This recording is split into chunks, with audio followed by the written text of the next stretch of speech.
Welcome to Heartland Dual Sport. In today's video, we're going to be doing a full rider's review, a 7,000 mile review on the KLR 650. I'm going to also try to cover some of the myths and rumors that have been brought about on the KLR 650 in this video today as well. We are also going to be trying to answer many of your questions that you have either posted in previous videos that we've posted and or questions or comments that came through the Gen 3 Tribe Facebook group.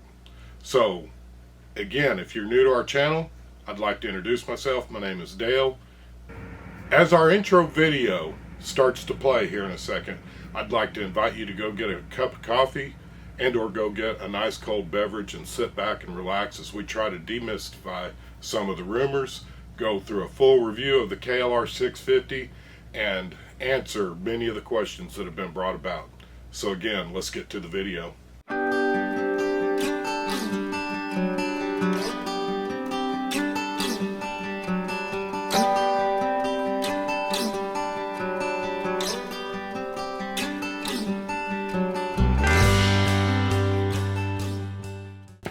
Again, if you're new to our channel, I'd like to introduce myself. My name is Dale.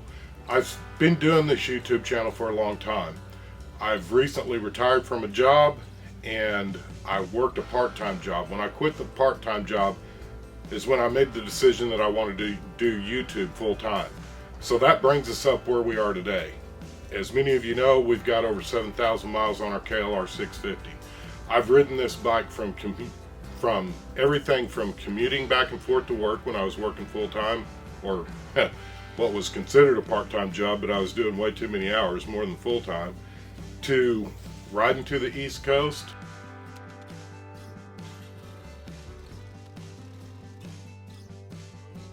and we just recently completed a trip riding to Michigan and back.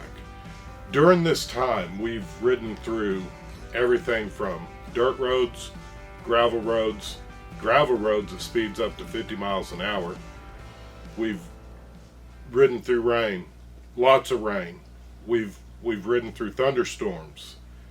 During our travels, not only have we commuted back and forth to work, we've ridden through 14 states. We've camped in over 8 states.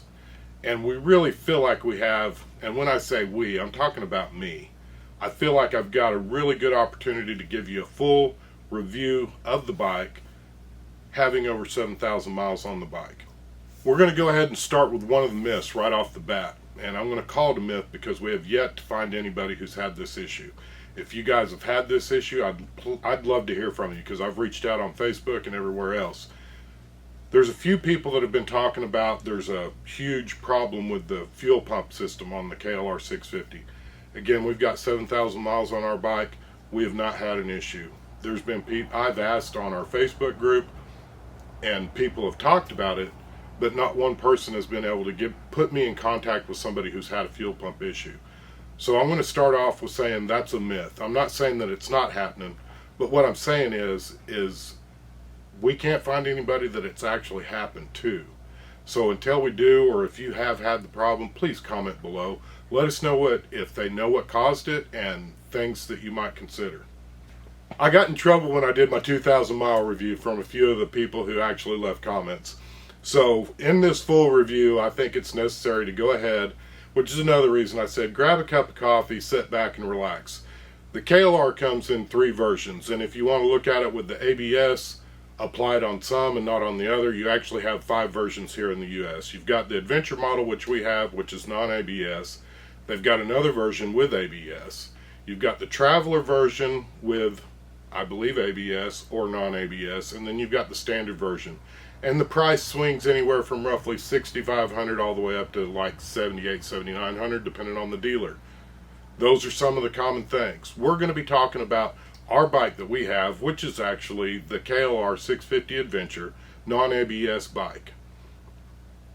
We've added a few accessories to make our trip and our life easier and better. We can share them with you as well. One of them being the Garmin GPS. I'll do another video on that down the road because we're going to concentrate mostly on the bike itself, and we're just going to start from the tires on up. The tires that you're going to be getting on this bike from the factory, in my mind, are great tires. They do great on gravel roads, dirt roads. and obviously pavement because it's more street oriented tire. Now if you're trying to run this bike on single track, number one, I'd say I hope you've got good skills, because this bike was designed more for your back roads than it was a single track. It's a big heavy bike.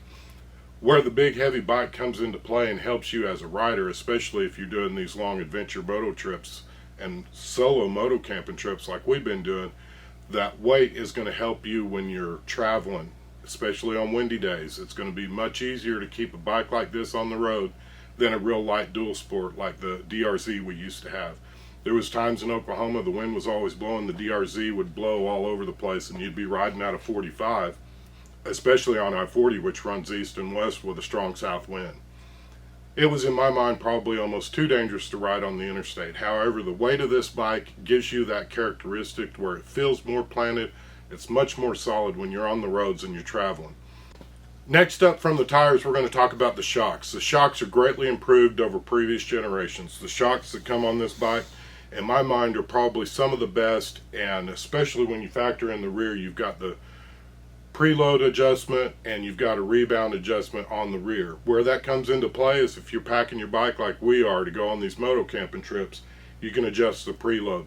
Another thing that I do want to mention, if you've got a rider, and we're going to address that issue later on in the video, if you're riding two up, you're going to need to adjust your preload to make your bike handle a little bit better when you're on the road. That is a big improvement over the previous generations. They've really done a great job on the springs. If you guys have been watching my channel for a long time, you know that I redid the suspension on the Honda Africa Twin. We also redid it on our DRZ, and I was contemplating doing it on the KLR that I had at the time until my buddy's son needed a bike to ride, and we eventually sold that bike to him, and he still rides it today.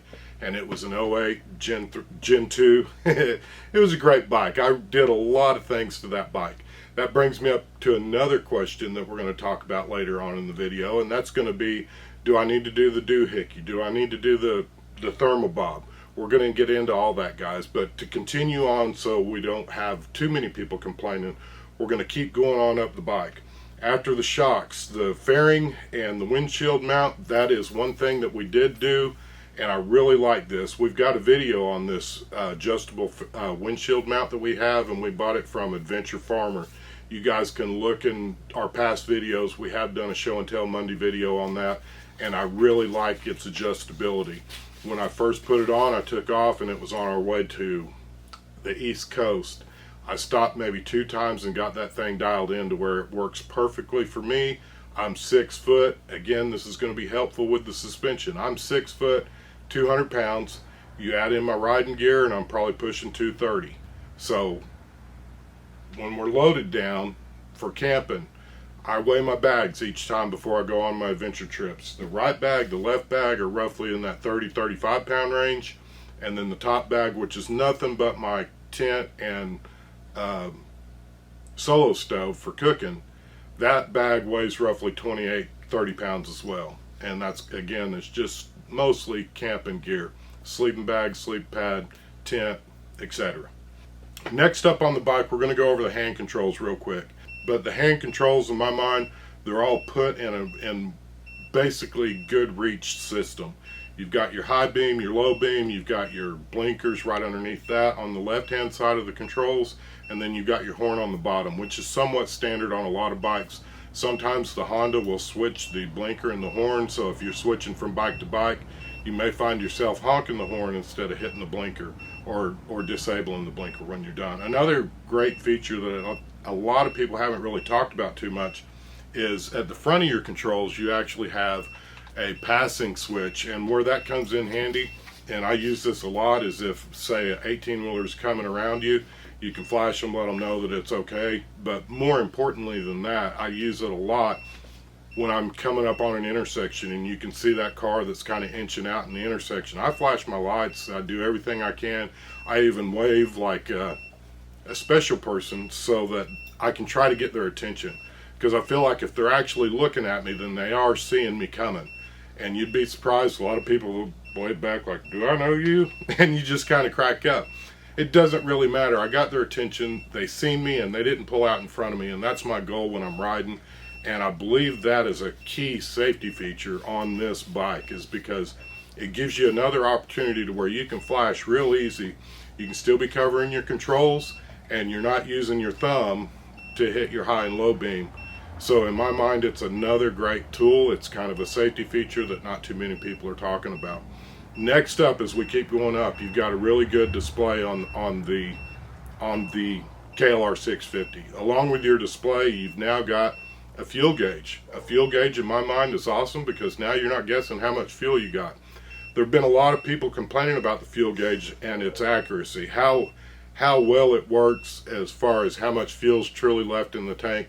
I think the error on the side of caution for that, and part of that, you're going to be looking, when you get 80 miles down the road to 100 miles down the road, your gas gauge is going to show you on half.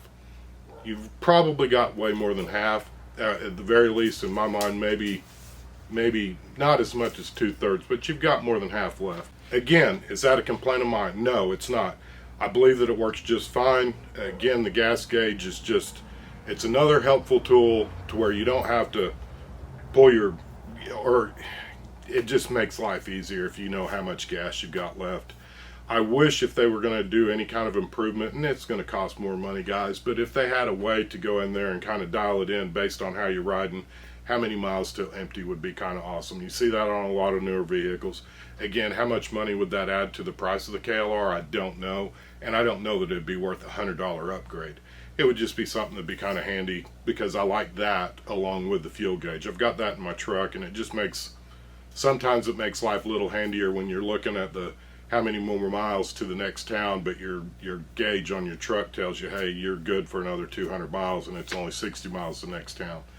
So that would be something that could maybe be improved upon. Again, that is extremely nitpicky, and it's not any design fault in my mind. But a lot of people have complained about the gas gauge.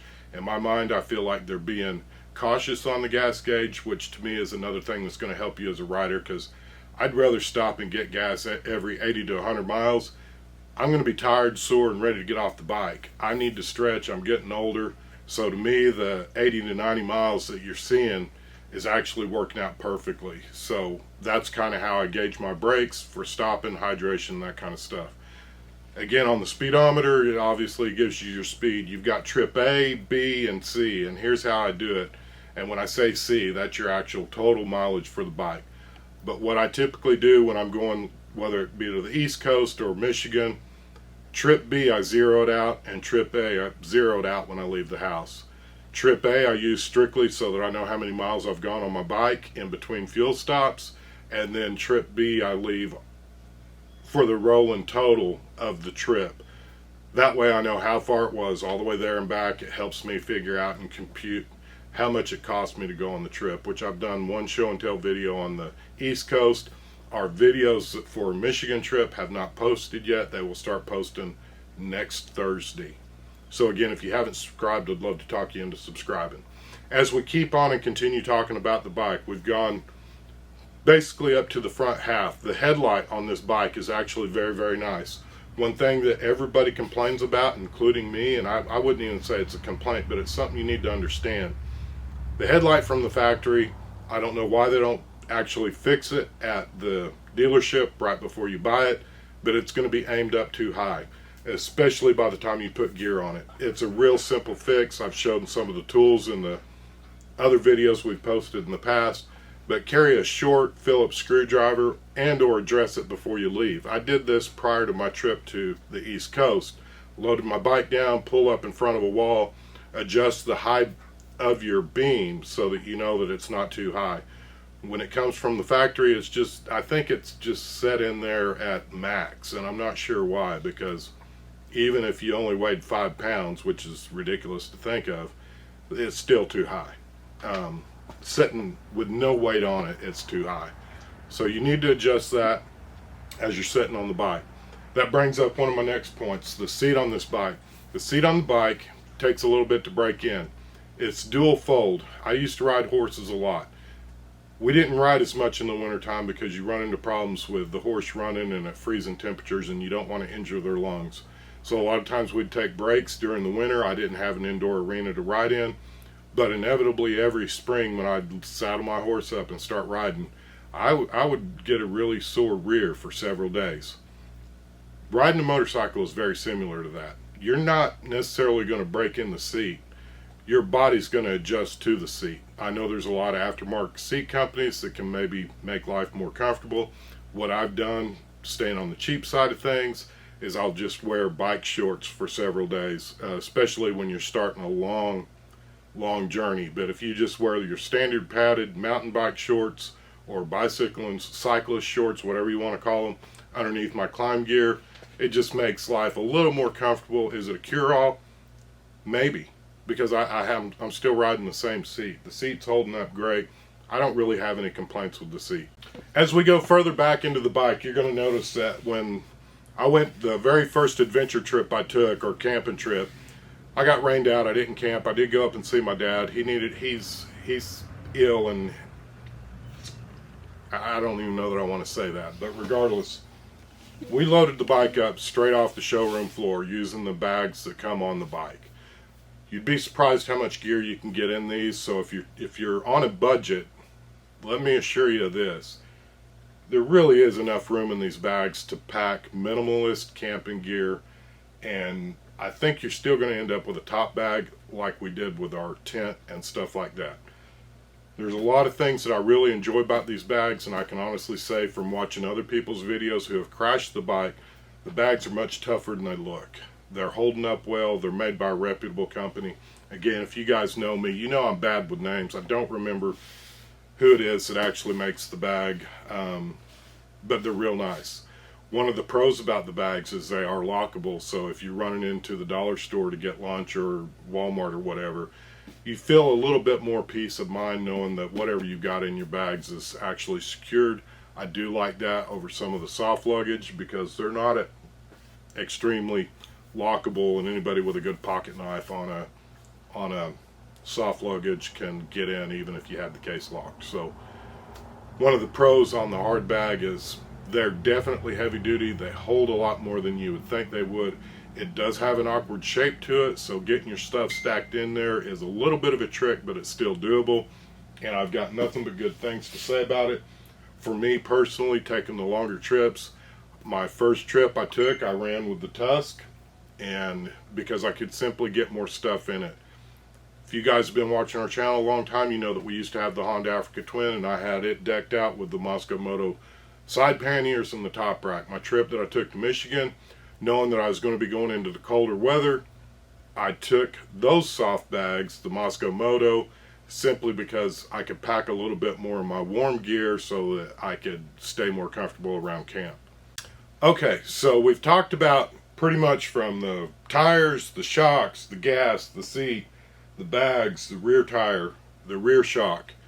One thing that I do want to point out, and I think it was an oversight by Kawasaki, and that was the placement of the fog lights. If you get the adventure model, you've got the fog lights. Here's the problem. They could have done maybe two things to improve it. Number one, the fog lights, when the light is off, it's not lit up. So if you're riding and it's truly dark, when I was commuting back and forth with my part-time job that was full-time, you actually can't see it. Now, they're bright enough that they light up the road. They're awesome when they're on. However, could be blinding to oncoming traffic, so it's something that I would want to turn off. It's easy to turn it off because you can see it. Where it becomes a problem is you can't see it, and until you get that muscle memory down to push the button, and really you're not letting off the gas because it's on the right hand side. I wish, number one, it was on the left hand side, and even better than that, there is a space up here on the other side of the high beam and low beam that maybe they could have squeezed it into, and I think that would make life so much easier if you could actually operate it with your thumb. But the way it is and the way it's set up from the factory, again, like I said, you're having to reach over with your left hand to turn it on. Not necessarily the safest thing. And then the secondary problem is it's not lit up when it's not on, so it makes it much harder to find on a black dash. I wish they had a better switch system, and if I was going to make a huge complaint, that's the only thing that I would change on this bike straight from the factory. Now, one of the things that we're going to cover next, along with the shocks and the way that we've packed the bike, because we've covered pretty much the entire bike in my mind, how it handles in the rain, thunderstorms, it handles great. We've had no problems. Even riding gravel roads up to 50 miles an hour, the bike does great, straight from the factory. I even put different mirrors on it at one time, and we've gone back to the stock because I like the stock mirrors better. They're out wide enough that you can see past your shoulders. I'm not a huge guy, but I'm not tiny either. But they are wide enough that you can actually see. I think you're always going to have some vibration on the bike. And while we're talking about vibration, we'll talk about the mirrors and the vibration of the bike real briefly. The mirrors, you're going to have a little bit of vibration. I feel like they do a better job of holding up than one of the other mirrors that we put on, and you're more than welcome to go back and watch that show and tell Monday, and you'll know why I took them off and put it back on, put the stock mirrors back on. We're not riding this bike on single track, guys. We didn't buy this bike to ride on single track. In fact, if you see a bike added to our channel soon, it's going to be made more for single track, because that's a whole nother experience and a whole nother let's get outside and let's go ride that I enjoy. Okay, the vibration. Quickly and briefly, we're going to talk about that. The bike does a great job. It's a huge single cylinder 650cc engine. You're going to expect some vibration from a bike with an engine like that. They've done a really good job from everything from the rubber mounted seat, the rubber mounted foot pegs, the rubber mounted everything, rubber mounted handlebars, to where they've taken a lot of the shimmy out of the bike. If you ride this bike up to 60, 65 miles an hour, I think you're going to have a hard time even realizing that you're going to have a slight vibration and it's nothing unbearable. You start getting the bike up around 70 to 75 miles an hour, you definitely can start feeling it then. So kind of that sweet spot for me, that 65, maybe 67 miles an hour, the bike does great. Now again, I bought this bike for adventures. I had to rush around my entire career. I don't want to rush around anymore. So for me, that 55 to 65 on the old back roads is so much more enjoyable. And that's kind of what the bike, it really is more of its peak performance area. You'll notice that your gas mileage is better. When you're running that 60 to 65 miles an hour, you're going to get closer to that 50 miles a gallon, even loaded down. When you start pushing it and you're running up to the 70 to 75 miles an hour, that's where you're going to hear the complaints of people talking about the bike burning oil, and you're also going to hear the complaints about the bike is just not getting good gas mileage. I'm here to tell you we've ridden 7,000 miles, and without a microscopic measurement tool, we have not seen any oil burn in our bike. Again, I'm not running this bike like a race bike. I'm not trying to get there in a hurry. I'm trying to enjoy my ride. As Paul Sellers, if any of you guys are woodworkers, he always, one of his main comments that he says is, enjoy the process. Talking about woodworking and building stuff out of wood and using hand tools. This is a tool that's more like a hand tool. It's more primitive than the tools of current 2022 version. It's also comparable in price with a hand tool because it's more comparable to a hand tool as opposed to a fancy saw stop. Enjoy the process. If you guys are wanting a race bike, you're not going to be happy with this bike. If you guys are wanting to relax and enjoy your trip and go do trips that you can affordably make because you can get upwards of 50 miles a gallon on it, this bike is perfect. It's a perfect bike to go relax. It's a perfect bike to run 2-up. We're going to talk about 2-up briefly, real quick. I'm not going to go into a lot of the reasons. My wife has rods in her spine. She can't ride with me. We could probably take some short trips, but as you can tell by watching my channel, most of my trips are long, even on the day rides that me and David are doing together. I've had both my daughters on here. Should say 2 of my 3 daughters on the bike. Neither one of them had any problems with it. We didn't do but maybe 50, 60 miles. So what I've done is I've taken a poll from our Facebook group, and I'm going to read off some of the comments from people who were kind enough to share their 2-up experience, because that is something that a lot of people that are looking for the KLR are wanting to know, because they want to know, can I take my wife on this bike, and is it going to be a comfortable ride? So bear with me. We're going to read off some of the comments. Okay, so since I do not have a lot of experience with 2-up riding, I'm going to read some comments because I polled our Gen 3 tribe, and I basically asked them, guys, if you guys are riding 3-up or 3-up, if you're riding 3-up, quit. That's dangerous. Guys, if you're riding 2-up, give me some feedback from your significant other. We're going to start off. I want to say thank you to each and everybody that did take out the time to actually reply to my poll. Number one, Tommy said, he said, my wife rides with me all the time. Now, I did get her a backrest tour pack. We stop and stretch every 2 hours. That is one thing that I consistently see. If you guys got the Traveler model with the top case, I believe it does have a backrest, and that's going to make the rider experience much more comfortable for the guys that are truly wanting a bike for 2-up. So if you're buying the adventure model that doesn't come with it, and you know that you're wanting to take your wife and make her ride more comfortable, start looking into a box on the back that's padded to give her that extra back support that she's going to need, or he needs, when he's riding, whether it be your kids or whatever. Fidel said basically you do need to adjust your preload, which we kind of talked about when we were talking about loading the bike for the luggage. Adjust the preload before you go off, especially if you're taking a really long ride. Sandra, one of our moderators from the Gen 3 tribe, she had this to say. When we met for breakfast, that was my first time as a passenger. It was pretty comfortable aside from having something to rest my back on. Again, she's requesting a backrest.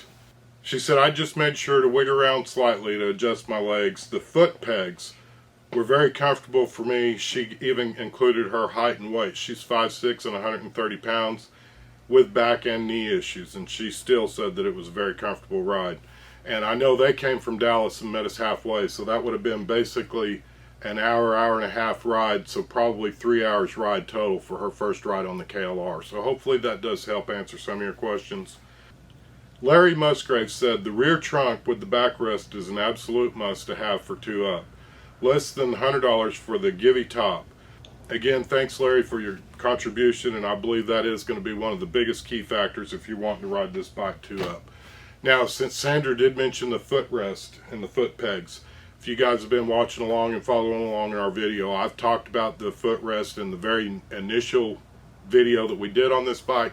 I have since replaced them, and I've put on something with a little more grip, especially if you know that you're going to be riding through rain and some of those, we're not even going to talk about mud. Let's just say you're riding on the back roads and you know you're going to be going through rain. The rubber on rubber contact that you may get with your riding boots that you're wearing may cause some slippage issues, and when you're uncomfortable, you're not going to be as good a rider as you could be or should be because you're worried about something that you shouldn't have to be worrying about.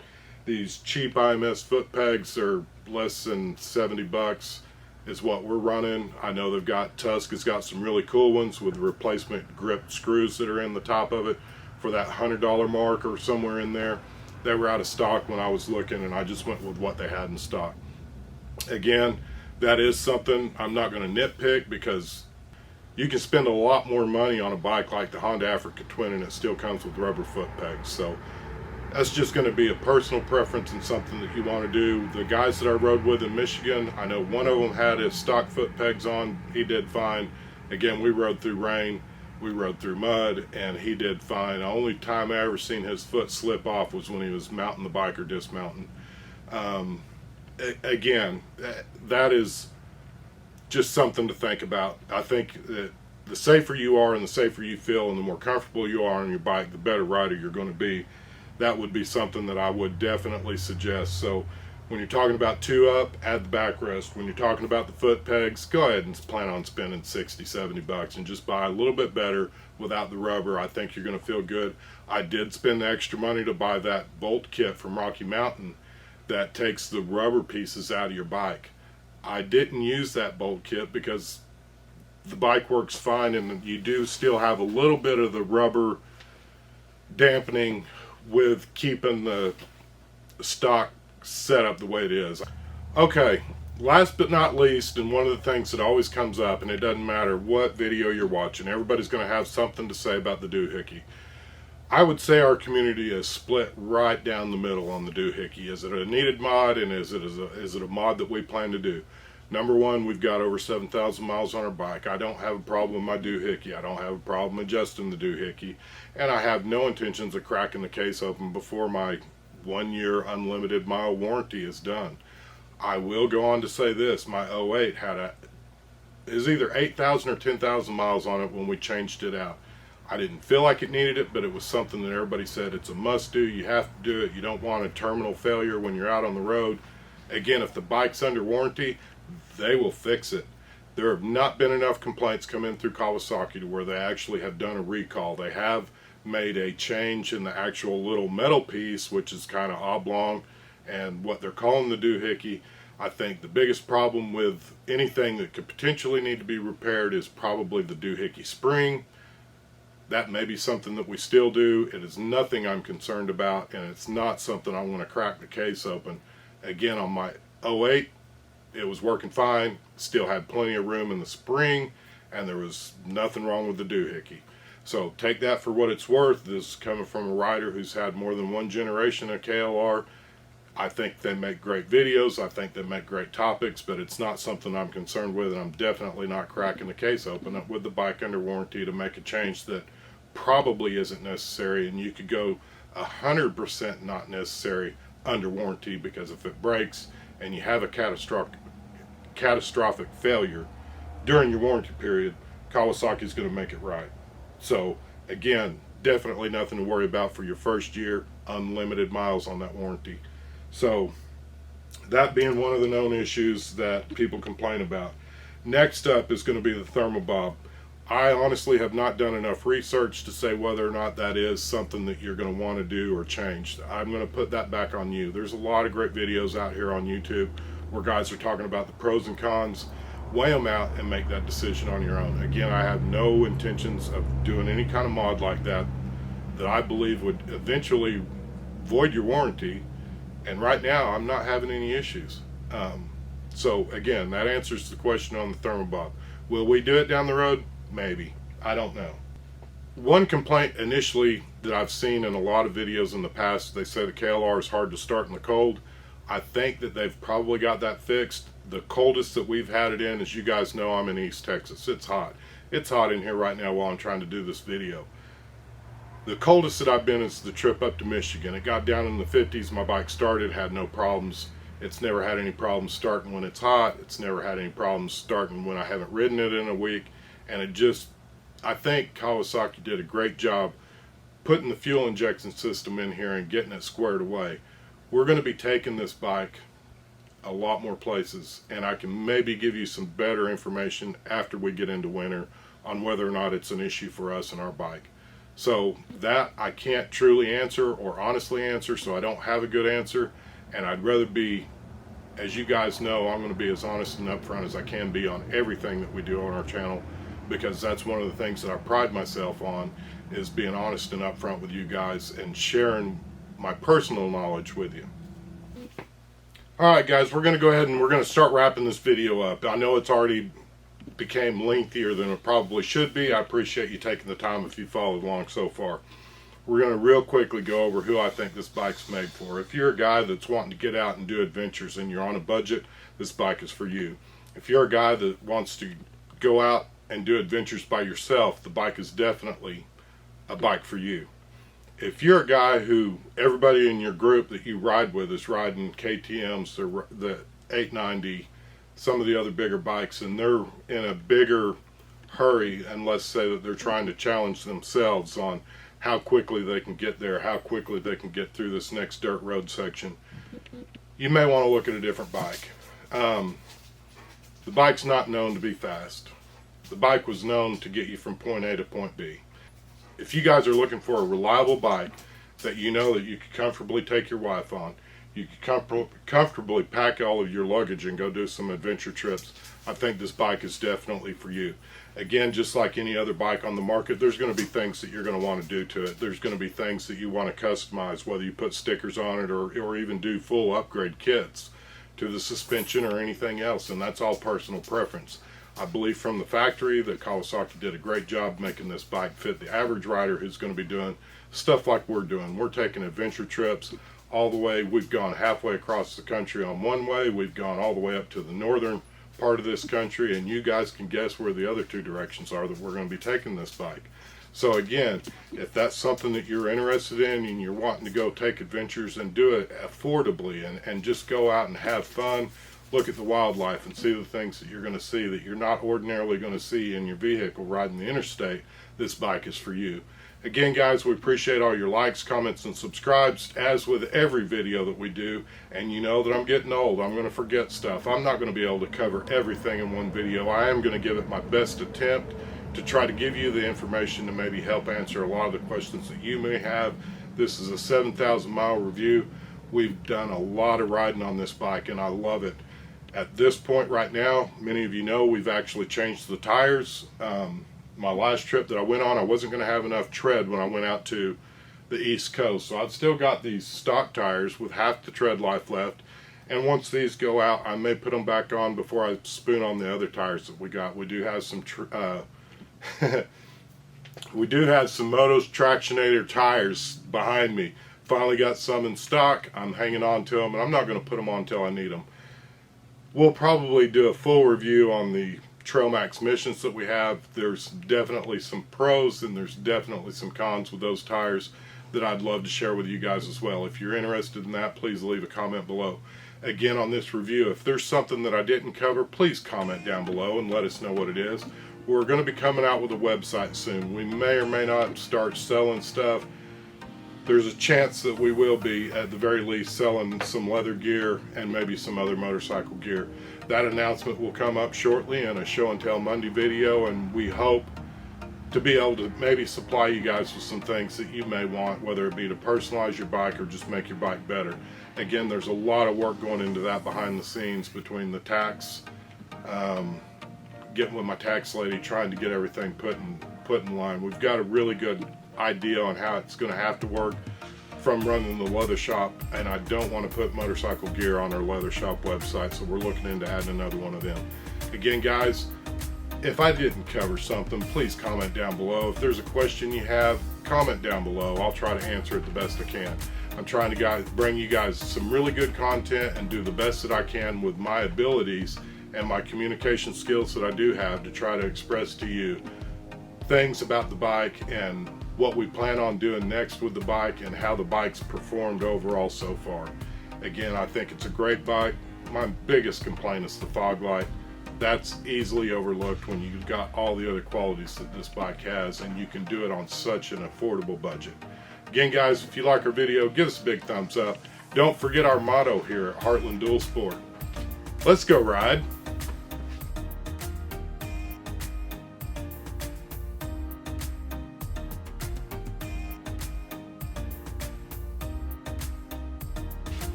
Real quickly, as we conclude this video, and I will always forget something inevitably, but one thing that always comes up pretty regular, if you have large feet and you're using adventure boots, you're probably going to go ahead and want to get an extended shift lever. We've got the one from Tusk, as you can see down below, and I'll zoom in so you can see that.